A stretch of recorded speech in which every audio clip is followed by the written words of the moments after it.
Part 12, Functions. Functions basically is a sub-program that processes data and often returns value. ये अपने आप में ही एक पूरा प्रोग्राम होता है, किसी बड़े प्रोग्राम का छोटा सा पार्ट जो खुद कोई डेटा, कोई इनपुट लेगा, उसे प्रोसेस करेगा, उस पर कोई फंक्शंस परफॉर्म करेगा और ऑफन हमें कोई वैल्यू रिटर्न करवाएगा. ज़रूरी नहीं कि फंक्शंस हमेशा ही कोई ना कोई वैल्यू रिटर्न करें, वो हम आगे चल के देखेंगे. सो बेसिकली फंक्शंस हमारे पास 3 टाइप्स के होते हैं पाइथन में: inbuilt, functions in modules and the third is user defined. So the first is inbuilt. Inbuilt means जो पहले से ही बने हुए हैं. They are predefined and are always available for use. Resides in Python library. ठीक है, ये पहले से ही बने हुए हैं, इनको हम हमेशा कभी भी कहीं पर भी यूज़ कर सकते हैं और ये पाइथन की लाइब्रेरी में रिसाइड करते हैं, मीन्स वहाँ पे डिफाइंड है. Example: print, input, int, index. The second is functions in modules. They are also predefined but in a particular module, can only be used when the module is imported. इनकी एक अपनी ही file होती है, means एक different module होता है और अगर हमें ये फंक्शंस यूज़ करने हैं तो हमें उस पर्टिकुलर मॉड्यूल को इंपोर्ट करना पड़ेगा अपने प्रोग्राम में. They also resides in Python library. Like sine and cos are in math module. तो अगर हमें साइन और कॉस फंक्शंस को यूज़ करना है तो हमें पर्टिकुलरली मैथ मॉड्यूल को इंपोर्ट करना पड़ेगा, तभी हम उनको यूज़ करेंगे. और अगर हम इंपोर्ट किए बिना यूज़ करेंगे तो वो एरर देगा कि उसको ये पता ही नहीं कि ये क्या है. Right. The third is user defined. These are created by programmer as per requirement. ये हम बनाते हैं अपनी रिक्वायरमेंट, अपनी नेसेसिटी के accordingly, and are made to perform a certain task. ठीक है, कुछ ऐसा काम है जो हमें बार बार करवाना है, तो बार बार करवाने की जगह हम उसका एक फंक्शन डिफाइन करके रख देंगे और फिर बाद में उस फंक्शन को हम जहां मर्जी, जैसे मर्जी, जितनी मर्जी बार यूज कर सकते हैं.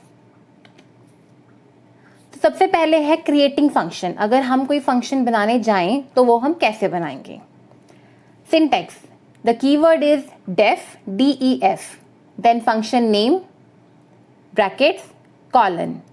ये बन गया हमारा फंक्शन हेडर. इसे क्या कहते हैं? Function header. Def, function name, brackets and colon. The next is body of function and the last is return. Body of function में हमने जो भी फंक्शन से काम करवाना है, जो भी फॉर्मूलाज लगाने हैं, जो भी उसको प्रिंट करवाना है, वो हम बॉडी ऑफ फंक्शन में दे देंगे. And the last is return. Return का मतलब वापस जब हम फंक्शन से बाहर आएंगे तो फंक्शन से बाहर आकर कौन सी वैल्यूज चेंज होंगी, कैसे वैल्यूज वापस इवेलुएट होकर जाएंगी, उसके लिए हम रिटर्न लगाते हैं कि वापस क्या जाएगा. राइट. तो फिलहाल इतना ही देखते हैं. इसका syntax DEF, then function name, colon. ये हमारा हेडर बन गया. जब भी हेडर बनाते हैं, जैसे हमने इफ एल्स में बनाया हुआ है, लूप्स के केस में बनाया हुआ है, तो नेक्स्ट हमारी इंडेंटेशन बाय डिफॉल्ट ही आ जाती है. ये जो स्पेसिंग है ये बाय डिफॉल्ट ही आ जाएगी. Then body of function and then return. जैसे हम इस स्पेसिंग से बाहर आएंगे तो इसका मतलब हमारा फंक्शन खत्म हो गया है, हम फंक्शन से बाहर आ गए हैं. अब यहाँ पर DEF indicates starting of function definition, कि हमारी फंक्शन डेफिनेशन स्टार्ट होने वाली है. Function name, name of the function, और नेम ऑफ द फंक्शन कोई भी आइडेंटिफायर ही हो सकता है. ऑब्वियसली हम कीवर्ड वगैरह को फंक्शन नेम में यूज नहीं करेंगे. ब्रैकेट्स, इन ब्रैकेट्स के अंदर हम पैरामीटर्स, वैल्यूज पास करेंगे टू फंक्शन आर गिवन. ठीक है, यहाँ पर हमारा फंक्शन कौन सी इनपुट्स लेगा, कौन कौन से वेरिएबल्स इनपुट लेगा जिन पर वो काम करेगा, वो वाली वैल्यूज को हम यहाँ पर पास करेंगे. वैल्यूज डायरेक्ट भी हो सकती हैं, वैल्यूज वेरिएबल्स भी हो सकते हैं. Next is body of function. Statements और task to be perform by the function. जो भी फंक्शन ने परफॉर्म करना है वो हम बॉडी ऑफ फंक्शन में मेंशन कर देंगे. Return, after evaluation the result will be returned to the function call. Function call exactly क्या है वो हम थोड़ी देर बाद देख ही लेंगे. जो हम फंक्शन को यूज़ कर रहे हैं, जैसे कि मैंने अभी भी कहा, बॉडी ऑफ फंक्शन में जो भी टास्क परफॉर्म होगा उसके बाद कोई रिजल्ट वापस लेके जाना है तो उसी के लिए हम रिटर्न स्टेटमेंट लगाते हैं. And the last is indentation. Space after the header is mandatory to make a block. अगर हमने ये स्पेस हटा दिया तो वो ब्लॉक बनेगा ही नहीं, तो ये स्पेस मैंडेटरी है और ये बाय डिफॉल्ट आ भी जाएगा. The next is function with parameters and function without parameters. जैसे मैंने यहाँ पर function with parameters में एक एग्जाम्पल दिया, def add a, b. add हमारा फंक्शन नेम है और फंक्शन किनको यूज कर रहा है, a and b. तो a और b की वैल्यूज हम फंक्शन को देंगे, पास करेंगे और वो उनको प्रोसेस करेगा और हमें कोई आंसर देगा. a and b are input values to function. फिर बॉडी ऑफ द फंक्शन में आया sum equals to a plus b. ये टास्क है जो हमारा फंक्शन परफॉर्म करेगा. ठीक है, वो क्या करेगा, वो सम निकालेगा a और b का. a और b इनपुट्स हो गई हैं और सम हमारा आउटपुट हो गया है. तो जो आउटपुट है मतलब जिसके अंदर हमारा रिजल्ट पड़ा हुआ है, हम उसको रिटर्न करते हैं. तो लास्ट में आ गया रिटर्न सम. ठीक है, तो def means definition of the function is going to start. add is the function's name. a, b. a and b are input values to function. वो input values है जो हमारा function use करेगा, process करेगा. sum equals to a plus b. ये हमारा body of the function है, तो sum के अंदर हमारा result आ जाएगा और फिर हम return किसको करवाएंगे, sum को, क्योंकि हमारी output जो है वो sum के अंदर पड़ी हुई है. Right? The next is function without parameters. def डिस्प मैंने एक फंक्शन बनाया, brackets colon, print hello world. अब यहाँ पर क्या है कि हमारा फंक्शन कुछ इवैल्यूएट नहीं कर रहा, कुछ कैलकुलेट नहीं कर रहा, वो सिंपली एक स्टेटमेंट को प्रिंट करवा रहा है. तो जहाँ पर इवैल्यूएशन ही नहीं होगी तो वहाँ पे रिटर्निंग भी नहीं होगी. अगर इवैल्यूएशन कैलकुलेशन होगी तभी रिटर्निंग होगी, वरना रिटर्निंग नहीं होगी. तो यहाँ पर हमने सिंपली प्रिंट करवाना है तो हमें रिटर्न की ज़रूरत भी नहीं है, क्योंकि जैसे ही ये फंक्शन चलेगा तो ऑटोमेटिकली हेलो वर्ल्ड प्रिंट हो जाएगा. राइट?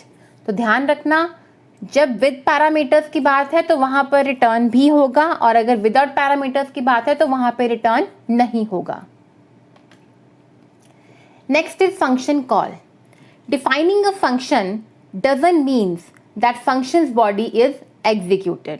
मीन्स हमने एक फंक्शन बना दिया है, उसका ये मतलब नहीं है कि फंक्शन की जो बॉडी है वो एग्जीक्यूट हो गई है. फंक्शन बनाकर रख दिया है लेकिन वो यूज़ नहीं हो रहा. जैसे मैं हूँ, माई नेम इज़ मनीषा. ठीक है, तो मेरा नाम मनीषा है, लेकिन जब तक कोई मुझे बुलाएगा नहीं, जब तक कोई मुझे कॉल नहीं करेगा, तब तक मैं किसी को काम कर नहीं देने वाली. ठीक है ना, कोई मुझे बुलाएगा तो मैं उसको सुनूंगी और उसके अकॉर्डिंगली कमांड्स एग्जीक्यूट करूंगी. अगर नहीं बुलाएंगे तो obviously I will do nothing. तो वही सिस्टम है यहाँ पर भी. फंक्शन बना के रख दिया, जब उसको कॉल करेंगे तभी वो काम करेगा, अगर कॉल नहीं करेंगे तो वो काम भी नहीं करेगा. टू एग्जीक्यूट और use a function you need to call it and is known as function call या इन्वोकिंग अ फंक्शन. ठीक है, हो सकता है हमारे प्रोग्राम में 100 फंक्शंस लगे हुए हों, 100 फंक्शंस बना के रख दिए, लेकिन वो सारे काम नहीं करेंगे. जिसको बुलाएंगे, जिसको कॉल करेंगे वो ही काम करेगा, वो ही एग्जीक्यूट होगा, बाकी एग्जीक्यूट नहीं होंगे. Wherever function call will be mentioned in the program code, automatically function will be invoked and the body of the function will be executed, which in turn will return the evaluated result if return exists.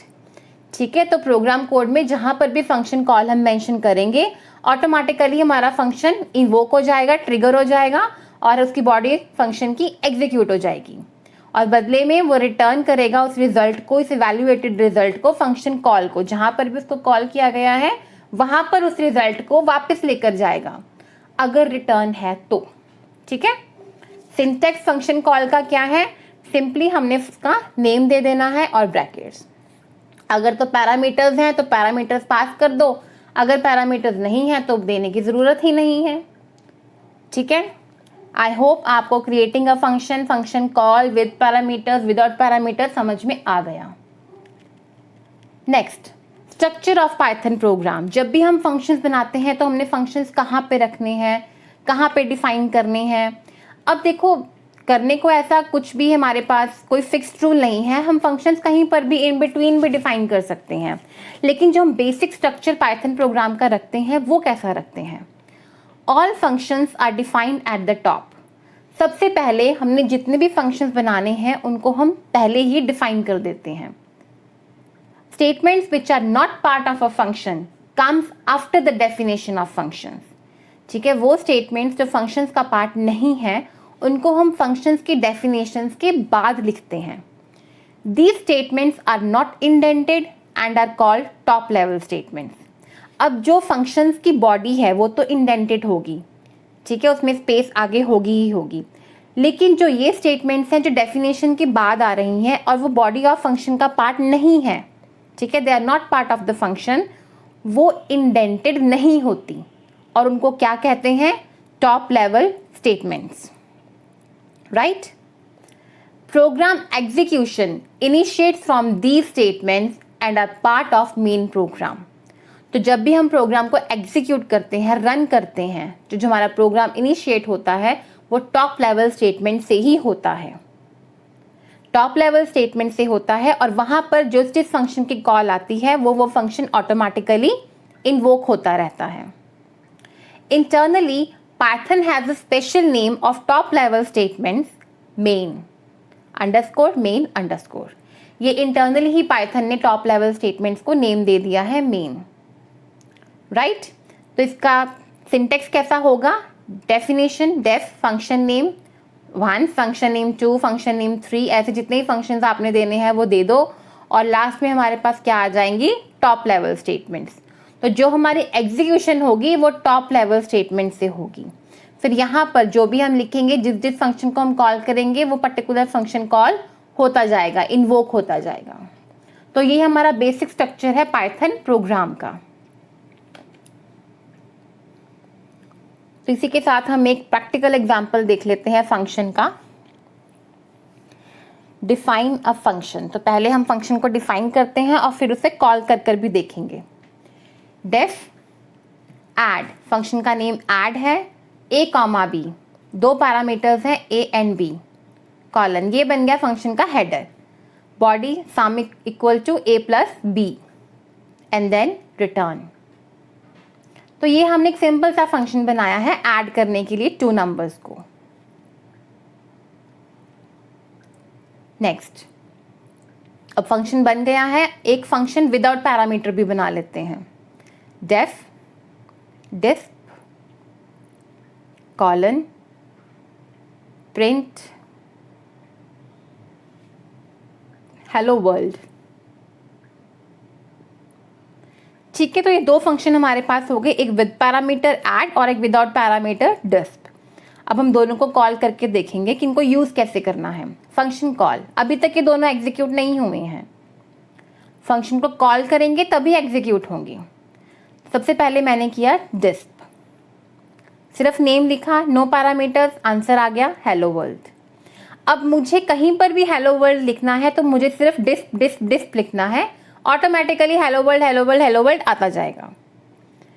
Next को call करते हैं add. देखिए a, b उसने खुद ही पूछ लिया, उसको चल गया पता कि ऐड कोई फंक्शन है, उसमें 2 पैरामीटर्स हैं a, b। मैंने 5, 6 पास किए, आंसर इज 11। ठीक है, वहां से इन्वोक हुआ, आंसर कैलकुलेट हुआ और वापस आकर मुझे प्रिंट हो गया। ऐड -8, 2, फिर से ऐड फंक्शन इन्वोक हुआ, इवेलुएट हुआ, वापस आ गया -6। अब कोई 2 वेरिएबल्स ले लेते हैं, x = 8, y = 10। हम वेरिएबल्स भी पास कर सकते हैं। ऐड x, y, x गया a के पास, y गया b के पास, 8 + 10 हुआ, आंसर आ गया 18। तो डायरेक्ट हम वैल्यूज भी दे सकते हैं और वेरिएबल्स भी। फिर से डिस्प हेलो वर्ल्ड। ठीक है, तो फंक्शन बना के रख दिए, अब उनको रैंडम कॉल करो, इकट्ठे कॉल करो, एक के बाद एक को कॉल करो, जैसे मर्जी करो, बस नेम्स देने हैं। अगर पैरामीटर्स हैं तो पैरामीटर्स पास कर दो, अगर नहीं है तो फिर मत पास करो, मत दो, राइट? कितनी बार यूज कर सकते हैं उस पर कोई लिमिट नहीं है, इट्स अप टू यू, आपकी नेसेसिटी, आपके रिक्वायरमेंट के ऊपर डिपेंड करता है। The next is arguments and parameters. ये 2 ऐसी टर्म्स हैं फंक्शंस में जिसमें मैक्सिमम लोग कंफ्यूज रहते हैं कि आर्ग्यूमेंट्स क्या होती हैं, पैरामीटर्स क्या होते हैं। तो तो बड़ा ही सिंपल सा फंडा है, values received in function definition parameters, values passed in function call arguments. Function definition में जो हम ब्रैकेट्स में वैल्यूज देते हैं वो पैरामीटर्स होते हैं, और वैल्यूज जो हम पास करते हैं फंक्शन की कॉल में उसको आर्ग्यूमेंट्स कहते हैं। नॉर्मली आर्ग्यूमेंट्स और पैरामीटर्स को लोग जैसे मर्जी यूज़ कर लेते हैं, पैरामीटर्स को आर्ग्यूमेंट्स बोल देते हैं, आर्ग्यूमेंट्स को पैरामीटर्स बोल देते हैं, तो generally doesn't make any difference. लेकिन अगर हम प्रॉपर पाइथन की बात करें तो वहाँ पर दोनों में बहुत बड़ा डिफरेंस है। तो फंक्शन डेफिनेशन में जो आएंगे वो पैरामीटर्स होंगे, और जो फंक्शन कॉल में होंगे वो आर्ग्यूमेंट्स होंगे। जितने पैरामीटर्स मांगे जाते हैं उतने ही आर्ग्यूमेंट्स देने भी पड़ते हैं, ठीक है। तो एग्जाम्पल लिया, def multiply A B C, ये फंक्शन हेडर बन गया। यहाँ पर ए बी सी क्या है, पैरामीटर्स हैं, कि जो मल्टीप्लाई फंक्शन है उसको 3 पैरामीटर चाहिए ए बी सी। फिर बॉडी ऑफ फंक्शन आई, mul equal to A multiply by B multiply by C, then return mul. अब मैंने फंक्शन से बाहर आकर 3 वैल्यूज ली जो मैं यूजर से एंटर करवाऊंगी। x equal to int input enter first value, y equal to int input enter second value, z equal to int input enter third value. तो ये 3 वैल्यूज मैं यूजर से एंटर करवा लूंगी x y z। Then res is equal to multiply x y z, ये है function की call, x y z are arguments. तो जो फंक्शन की कॉल में आए वो आर्ग्यूमेंट्स, और जो फंक्शन के हेडर में आए थे, डेफिनेशन में आए थे, वो parameters.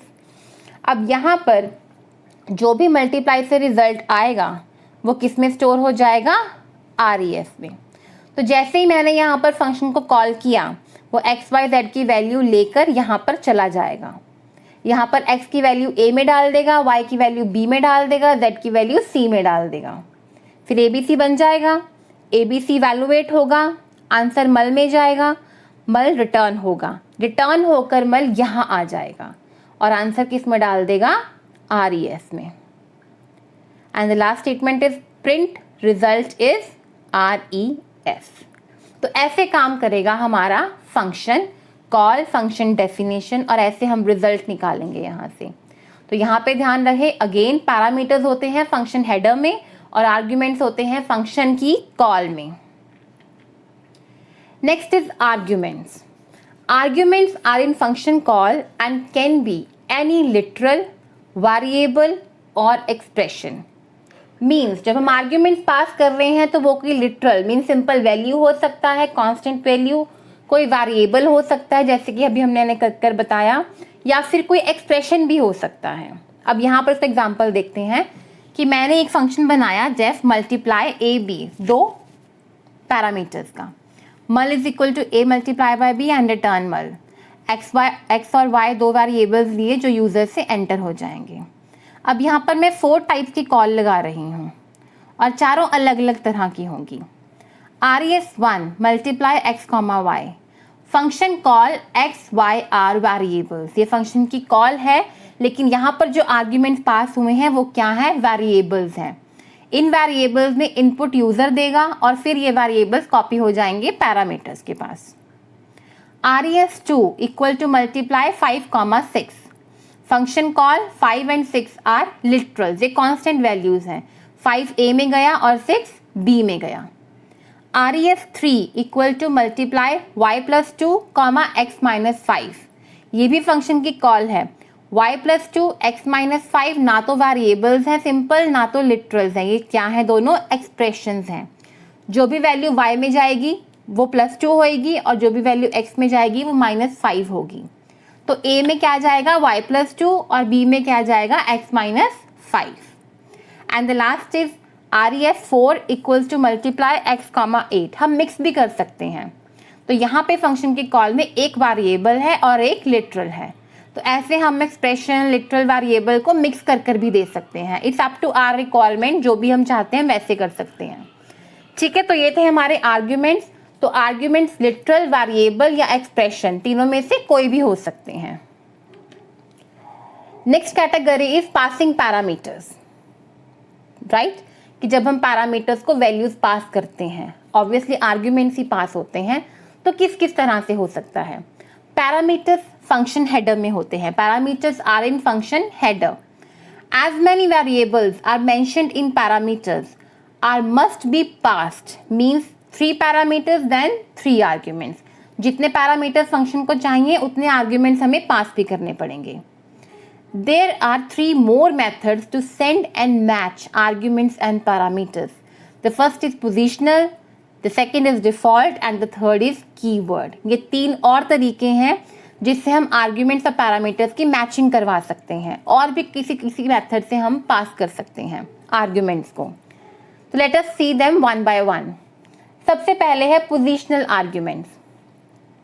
We need to match the number of arguments with number of parameters. जितने पैरामीटर्स होंगे उतने ही आर्ग्यूमेंट्स होंगे. Example DEF sum A, B, C. ये हमने एक फंक्शन बनाया और फिर उसकी स्टेटमेंट्स दे दी. अब इसकी फंक्शन कॉल्स कैसी हो सकती हैं? सम XYZ हमने वेरिएबल्स पास कर दिए. सम 2, X, Z हमने टू वेरिएबल्स और एक लिटरल पास कर दिया. सम 2, 5, 9 हमने लिटरल्स पास कर दिए. सम X + 6 Z Y - 5 हमने एक्सप्रेशंस और वेरिएबल पास कर दिए. पर इन सब में क्या हो रहा है कि 3 पैरामीटर्स हैं तो 3 ही आर्ग्यूमेंट्स हैं. So arguments must be provided for all parameters and value of arguments are matched with parameters order wise और पोजीशन वाइज. ठीक है, जैसे ABC ऑर्डर में है तो XYZ उसी ऑर्डर में जाएंगे. ऐसे नहीं कि X C के पास चला जाएगा, Y A के पास चला जाएगा, Z B के पास चला जाएगा. ऐसा नहीं होगा. लेफ्ट टू राइट जो ऑर्डर है लेफ्ट टू राइट वही ऑर्डर रहेगा. तो जो ऑर्डर पैरामीटर्स का है सेम पोजीशंस आर्ग्यूमेंट्स की रहेंगी ऑर्डर वाइज और पोजीशन वाइज एंड दस this is known as positional arguments और required arguments. Right, I guess ये आपको समझ आ गया पोजीशनल आर्ग्यूमेंट्स क्या होती हैं. बस number of arguments must be equal to number of parameters and second order is mandatory. जिस ऑर्डर में पैरामीटर्स हैं लेफ्ट टू राइट उसी ऑर्डर में आर्ग्यूमेंट्स जाएंगे लेफ्ट टू राइट. इसी को बोलते हैं पोजीशनल आर्ग्यूमेंट्स या फिर required arguments. The next is default arguments. Default means जब हमारे पास कुछ ना हो तो इसको यूज कर लो. That thing is default. To pre assign a value to a certain parameter is called default value. जब हम किसी पैरामीटर को पहले से ही कोई वैल्यू दे देते हैं उसे बोलते हैं default value. In this case argument can be skipped. तो ऐसे केस में हम उस आर्ग्यूमेंट को हम उस पैरामीटर को वैल्यू चाहें तो ना पास करें क्योंकि उसके पास तो ऑलरेडी एक डिफॉल्ट वैल्यू है. हम चाहें तो दे भी सकते हैं वैल्यू और चाहें तो ना भी दे सकते हैं, हमारी मर्जी है. Default values are specified in function header and parameter having default value is called default parameter. तो जो डिफॉल्ट वैल्यू हमने देनी है किसी भी पैरामीटर को वो फंक्शन हेडर में ही दे देनी है और जिस पैरामीटर को हमें वैल्यू दे रहे हैं उसको क्या बोलते हैं? Default parameter. Default value is provided right to left. तो इस चीज़ का खास कर ध्यान रखें कि जब भी हम कोई डिफॉल्ट वैल्यू देते हैं हम हमेशा राइट टू लेफ्ट ऑर्डर में जाते हैं. मीन्स अगर मेरे पास 4 पैरामीटर्स हैं तो मैं सबसे पहले 4th पैरामीटर को दूंगी, फिर 3rd को, फिर 2nd को, फिर 1st को. अगर मुझे 2nd को देनी है तो मैं डायरेक्ट 2nd पैरामीटर को डिफॉल्ट वैल्यू नहीं दे सकती क्योंकि 3rd और 4th के पास नहीं है. तो वो राइट टू लेफ्ट का ऑर्डर चलता है. राइट, एग्जाम्पल मैंने एक फंक्शन बनाया DEF area length comma breadth 9.2. Function header में मैंने ब्रेथ को वैल्यू दे दी 9.2. Function header default value of breadth. ठीक है, तो ब्रेथ को ये क्या बन गई है? Default value. फिर body of the function AR equal to length multiply by breadth, return AR. फिर हमने यूजर से 2 इनपुट्स करवाई L एंड B. ठीक है, उसमें 2 वैल्यूज जाएंगी, L में लेंथ आ गई, B में ब्रेथ आ गई. अब फंक्शन की calls eye area L, B. Function call with 2 parameters variables.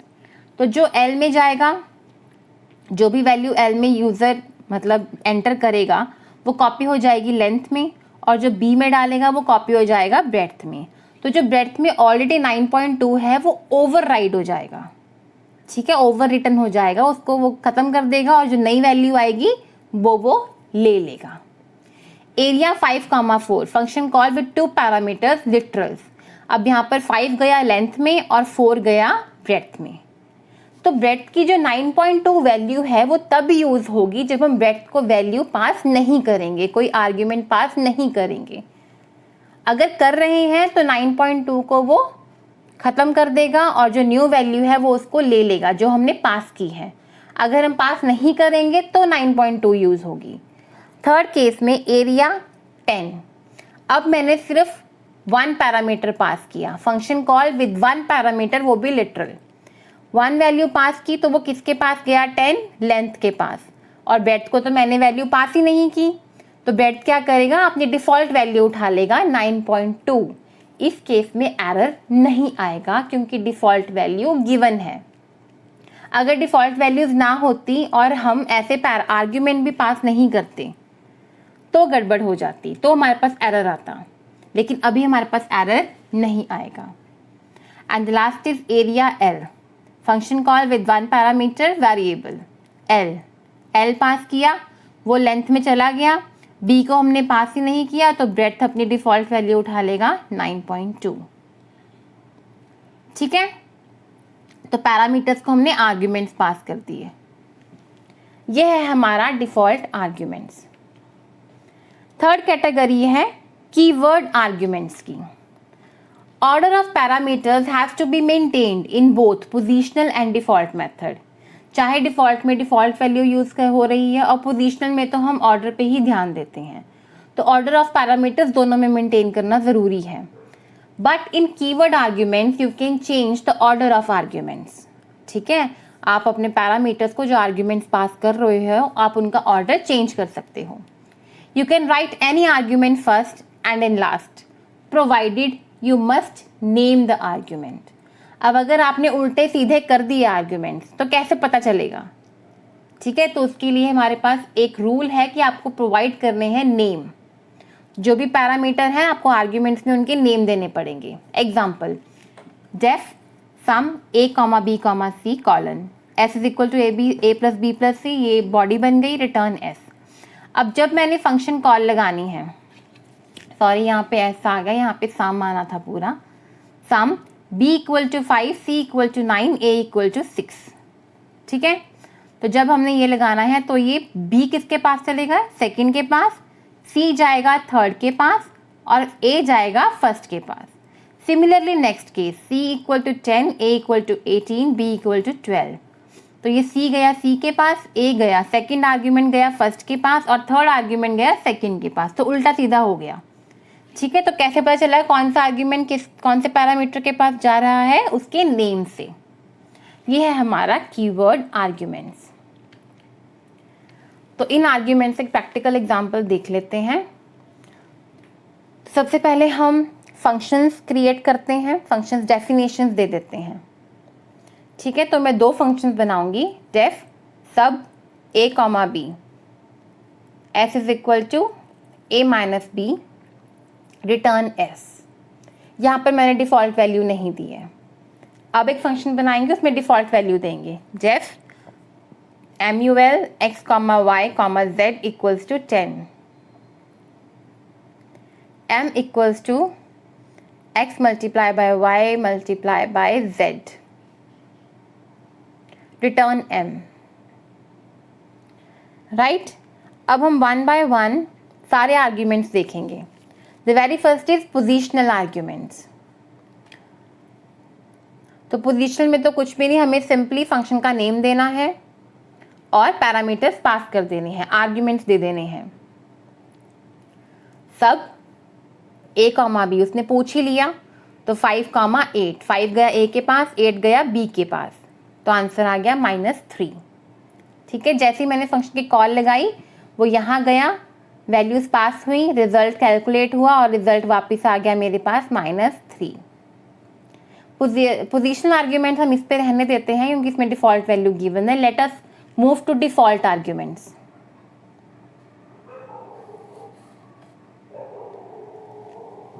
तो डिफॉल्ट आर्ग्यूमेंट्स में हम चाहें तो डिफॉल्ट पैरामीटर को वैल्यू पास कर दें, चाहे तो ना करें, वो हमारी मर्जी है। सो मल 3,5 दैट्स इट। तो मैंने थर्ड पैरामीटर को स्किप कर दिया, उसको कोई वैल्यू नहीं दी, ठीक है। सॉरी, MUL स्मॉल में है तो स्मॉल और कैपिटल का बहुत ध्यान रखना पड़ता है। एंटर 150, ठीक है। तो 3 गया x के पास, 5 गया y के पास, z को कोई वैल्यू नहीं दी गई तो उसने 10 ले ली। MUL x y z equal to 10 हमारे पास साथ के साथ ही आ जाता है। 2 3 4, तो 2 गया x के पास, 3 गया y के पास और 4 गया z के पास। z की जो वैल्यू 10 थी अब वो 10 नहीं रही, अब वो 4 बन गई क्योंकि मैंने उसको वैल्यू पास कर दी है। तो 2 multiply by 3 multiply by 4 is 24। And the third category is keyword arguments. तो कीवर्ड आर्ग्यूमेंट्स में क्या है कि हम ऑर्डर चेंज कर सकते हैं, पोजीशंस चेंज कर सकते हैं। सब में a, b है, so b equals to 2, a equals to 5, enter, result is 3, right. ऐसे ही हम मल में करके देख लेते हैं। MUL देखो उसने यहीं पर दे दिया कि उसको ये वाले पैरामीटर्स चाहिए, लेकिन मैंने ऑर्डर उल्टा कर दिया। z equals to 5, x equals to 2 and y equals to 3 and the answer is 30। तो ये 3 है हमारे positional arguments, default arguments and keyword arguments. I hope आपको ये सारी चीज़ें समझ में आ गई हैं। सो इस वीडियो में फंक्शंस के बारे में इतना ही। What we have learn: function definition, inbuilt functions in modules, sine and cos, user defined functions. फिर यूजर डिफाइंड फंक्शंस को क्रिएट कैसे करना है, functions with and without parameters, function की कॉल कैसे लगानी है, स्ट्रक्चर क्या है पाइथन प्रोग्राम का, arguments and parameters, then positional, default and keyword arguments. Next video में हम फंक्शंस को ही कंटिन्यू करेंगे। फंक्शंस एक बहुत बड़ा चैप्टर है हमारा, पार्ट ऑफ पाइथन, तो इसे हम कंटिन्यू करेंगे नेक्स्ट वीडियो में। फॉर नाउ इतना ही। So if you really like my video and you find it worth it, please like it, share it, comment, subscribe to my channel, and thanks for watching. For now, stay home, stay safe, it's COVID. Bye and take care.